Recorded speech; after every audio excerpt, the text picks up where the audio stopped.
He says that he found her to be unbelievably delightful.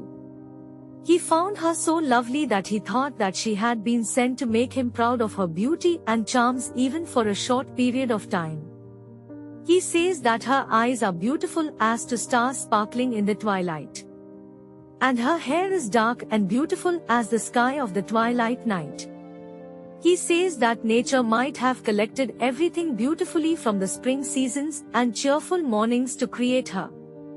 Her shape is of a graceful dancer, and her image is always there in the poet's mind, which sometimes surprises him and sometimes frightens him.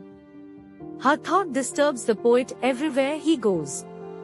In the last line, he calls her a spirit since she haunts him in his thought, but she is yet a woman.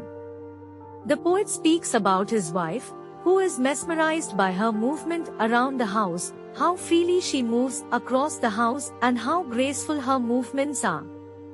He says that the freedom of her movement in the house shows that she was still a virgin.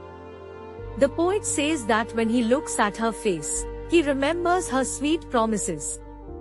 She was an ordinary woman, who is not very bright or witty, but she is a woman who would inspire a poet. She had moderate feelings like other people have, sorrows, blame, love, kisses, tears, and smiles. The poet says that he is watching her calmly, and by that, he could feel the pulses of her body, of her whole being. He finds all of their actions reasonable, as her interests are divided into spiritual and worldly things.